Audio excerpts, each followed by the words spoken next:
Good morning, good morning, good morning. How are you, Kaya? I'm good, thanks. How's your week been? Hey, my week has been gorgeous. It's been amazing. The week has been amazing. The week has been really Your great. made-up word. Yeah, this one, people just need to adopt this new word because it's a mixture of fantastic and amazing and gorgeous. So gorgeous. Awesome stuff. I will steal it too. Yeah. Exactly. Exactly. So last week, you did mention that for the next couple of weeks, we'll be focusing on chronic health issues. Yes. And just raising awareness of that and just sharing tips on how people can either prevent them, or if you are living with a chronic health condition, how to better manage it. So which one are we focusing on for today? Okay, so I thought we would focus on sugar diabetes. Okay. Like, in every household, you have someone who's affected by sugar diabetes. And the sad thing is that, I don't know, maybe I've never come across that, but like the sad thing is that most of the time I don't really hear it being talked about that much. There's not much campaigns on it, but it's a very dangerous disease. Yeah, and interestingly enough, November is actually Diabetes Awareness Month. That's amazing. So we might as well perfect. dwell on diabetes for quite a bit, eh? Yeah, because it's quite it's quite a tricky disease, because I actually know this from my mom. Like, it bothered me a lot when we were growing up, and I didn't understand what was going on. Because sometimes my mom would just like have seizures, like then she would just go quiet. And imagine you're young, and you're clueless on what's going on. You just know, my mom just says, "Ngile chukela," but you don't know what exactly it is. Yeah, but it got me into researching in what sugar diabetes is because of that. Yeah, so there's different types of diabetes. There's type 1 and type 2. The most common is type 2. And this one, what happens is that, all right, so I'm just going to start from grassroots. When we eat a meal, you can eat it ili banana, you can eat it as bread, you can eat it as all this, but when it goes into your body, it's broken down into glucose. Yeah, so from biology, from integrated science, from school, you would eat in large chunks and it's broken down. Digestion starts in the mouth, then it goes down into the intestines. So in the breakdown of food to glucose, there's this thing called insulin that is released by the body. So this insulin is meant to, so our body is like a regulating system. Like, for example, a car, it's got a cooling system in case the body gets too hot. Then it's got some mechanisms to make it cool. So the same thing happens with our body, where when there's too much sugar in the blood, it releases insulin. So now, sometimes because of this influx and reduction of sugar, insulin sensitivity goes down. Like, I always imagine it as elastic band. Like, the more you pull an elastic band, if you keep on pulling it, dumber, like it gets, like, it loses elasticity. So sometimes the insulin resistance goes bad, and not even because someone is eating too much sugar, but sometimes it can be genetic also. So so it happens when type 2 diabetes happens when there's too much sugar in the blood, and the insulin is quite resistant to fight all that sugar. So so what have I done with my mom? Like, what have I advised them? Yeah. So when I was reading about this, if it's a sugar and insulin problem, I told her to start trying intermittent fasting. This is not for everyone. I'm not saying everyone should try this, but this is something that worked for her. Okay.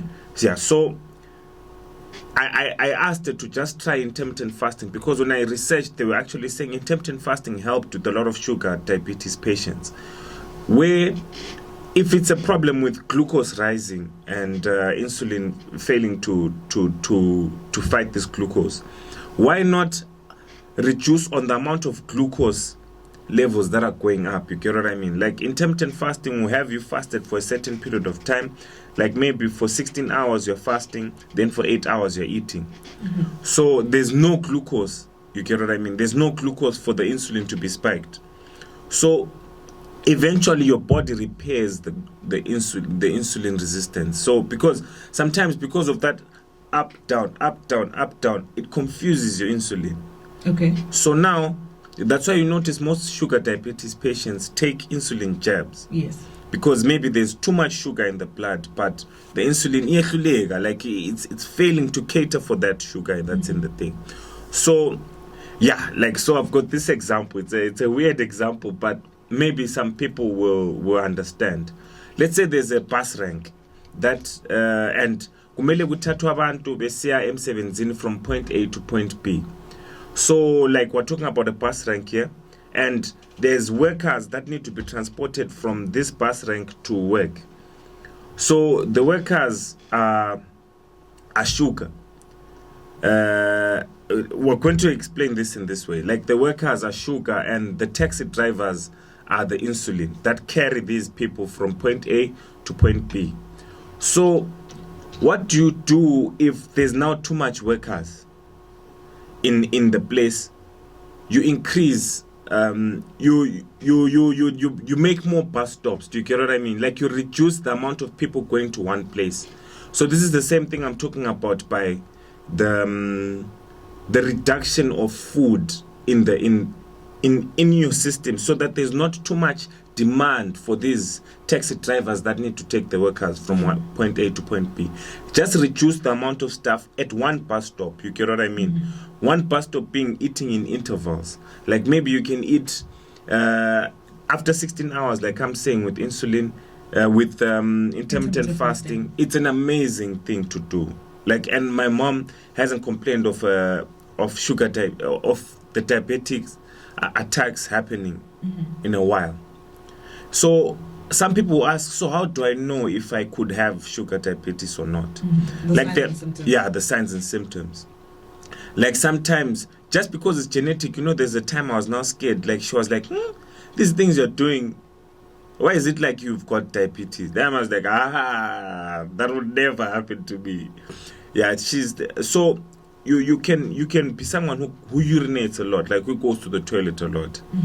Yeah, like, this thing causes you to go to the loo a lot. And number 2, you're always thirsty. Like, you're constantly thirsty. You've got a dry mouth every time. Sometimes it can come with blurry vision. Okay. Like, your vision can be a bit blurred. And another one is fatigued, constantly fatigued. You should, if you experience these symptoms, just go and get yourself checked. And how do you fight things like sugar diabetes? Like, your diet. Like, last time we talked about complex and simple carbohydrates. Complex carbohydrates release sugar slower into your system as compared to simple carbohydrates. So what am I saying here? It's a sugar game. Go for the ones that release sugar slower than the ones that are quick releasing into the blood. Like, for example, oats over cornflakes. I talked about this the last time. Brown rice over white rice. Brown rice releases sugar slower into the system as compared to white rice. Go for a lot of high fiber. Go for a lot of vegetables. Avoid things that have a lot of sugar, because they're going to. Yeah, exactly. That's very true, because they're constantly going to spike your sugar, and now you already have a problem with your insulin. So your insulin won't be able to cater for that. So avoid things with a lot of sugar, and live a healthy lifestyle. You get what I mean? Like, when you're living a healthier lifestyle, your body, it's like, for example, imota echoni service, a car that's always serviced, as compared to a car that's not serviced. The service here is health and fitness. You will notice that imota ehamba will service quite a lot, will not have as much problems as this one. Why? Because it's constantly being checked. It's constantly renewing. You're renewing the filters, you're renewing the what. So the same thing with living a healthier lifestyle. You'll notice that even your insulin sensitivity is being repaired. Your heart is functioning better. Everything else is functioning better because you're living a healthier lifestyle. If you have any questions or any comments for TP, just send through your messages to 0774 460 100. So you spoke about some of the foods that we can eat, the signs and symptoms and so forth. In terms of working out, are there any specific workouts, or it really is more of a diet issue when looking at stuff such as diabetes? Like there's really no type of workout for diabetic patients. But now the thing is, you have to be very careful. Like this is for personal trainers. You have to be very careful. Like with diabetic patients, you can't push them past a certain point because they get tired, they get fatigued, and sometimes when their sugar levels get too low, they can go into a coma or something like that. There's a guy I was training. He's diabetic. That guy is amazing. He's got a lean body. He now knows himself. You know, and the thing is, I think it's all about people knowing themselves out there and knowing that I've got this. He actually says, what did he say?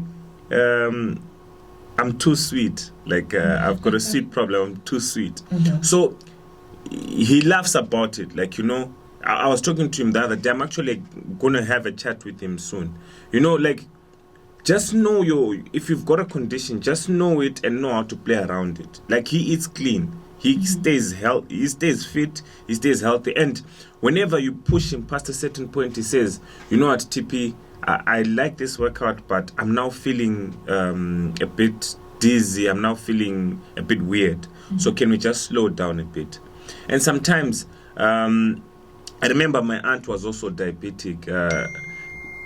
And what would happen is that sometimes her sugar levels would go so low that she could collapse in town. Sometimes diabetic patients, you can tell by this, there's this silver bracelet they have. Okay. I don't know if they still have them lately, but there's this silver bracelet they have. What happens when you see a diabetic patient under these conditions? Sometimes they say you should just put a sweet under their tongue. So these are just things that we should know as a society, because diabetes is like any a family member exactly or is diabetic, or even a work colleague. Exactly. So you should know, you know, these things, we should know about them, because you never know when you're faced with a situation where you have to help someone with diabetes.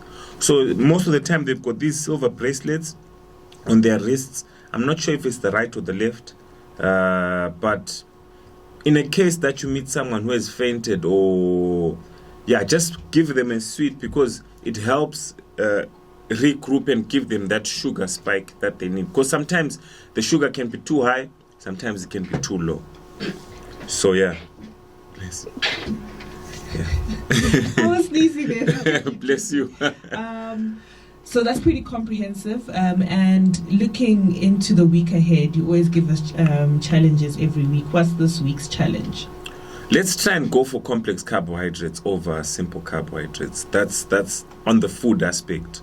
Let's try and go for complex carbohydrates over simple carbohydrates. Go for izinto ezi-brown, isitshwala samabele over white sadza, because isitshwala samabele sizakusuthisa for longer and sizakunika more health benefits and reduce the amount of sugar in your blood. Let's go for brown rice over the other one. Then on the health and fitness side, I know jogging is a bit difficult, but the problem is why it's difficult is because umuntu uhle funga ukujogga evele Cultibag esiye town. Start in your house, like start in the comfort of your home. Ushay round where you stay, you understand? Very small progress. Even ushay one round, that's fine. But next time, shay one round, ungezele mpichana. Next time, another round, increase mpichana. You get what I mean? Till you grow into the culture. Because you doing small things is not because you're weak, it's because you want to build the discipline first. A lot of people want to try and do the difficult things before they build the discipline. Discipline is a muscle that if you build over time, you get stronger. So build the discipline first before you try and do the most difficult things.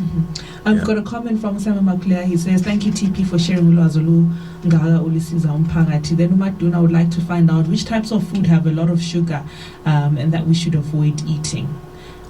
And what about fruits? Okay, so the types of foods that have a lot of sugar, I think we've got a rough idea of what these things are. Sugar itself. It's sugar.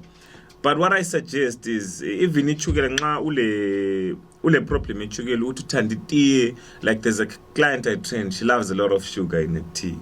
So I was telling her, wean yourself off the sugar. Like nxa ukhipha umntwana ukumunya awusoze umkhiphe namhla uthi vele sekuphelile vele uzathi maybe wawumunyisa 3 times a day or 4 times a day. Ukuthi I'm not really sure ukuthi kumunyisa kangaki, but maybe wawumunyisa ka4 ngelanga, or you're breastfeeding 5 times or so. Uyaqala, you also go down to 3 times. Then after that you go to 2 times. After that you go to 1 time. Then you remove them off the breast. You get what I mean? Mm-hmm. The same thing with this. Don't stop cold turkey. Unga stop ukuthi vele angisanathi ichukela in my tea. First go down to 4 teaspoons if you're on 5. After a month go down to 3. I'll always talk about this because this has worked for me and this will work for anyone else if you're patient with yourself. What if I am like, okay, I totally want to remove sugar. What can I substitute sugar with to sweeten it down, for example? Honey is a good source. Okay. Honey is a good source, but lingathengi honey zasestreetini lezi bayabehlanganisele sugar. Yeah, honey is a very good source, but check your source again of your honey. Okay. Because a lot of people are mixing their gibberish in the honey. Okay, then the second part of Maduna's question, are there any types of fruits that people should eat or fruits to avoid? Okay, with fruits have got their natural sugar, which is really not bad. It's fructose. So what I suggest is let them go for fruits that have got a lot of water. Why?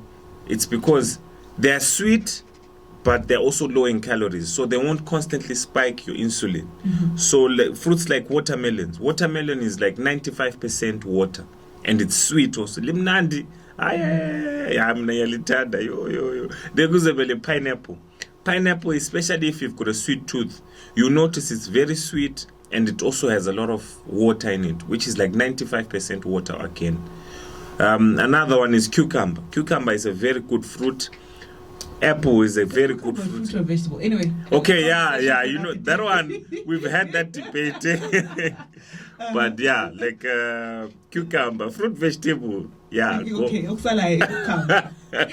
Yeah. So those are the fruits. Then foods with a lot of sugar. Processed foods have got a lot of sugar, so just avoid processed foods. And the normal ones, we know about chocolate, about what exactly. All right, TP, thank you so much for coming through and sharing valuable information with us. Where can people find you on social media? On Instagram, I'm the_fitness_doctor. YouTube wa NXT LVL Health and Fitness, NXT LVL Health and Fitness. Even on Facebook, NXT LVL Health and Fitness. Then on Facebook, my name is Tapiwa TP Zimamba. Mm-hmm. That's it. TP, once again, thank you so much. I really appreciate the work that you so put in every week. Have a lovely weekend, and we'll be catching up next week. Thank you so much for having me.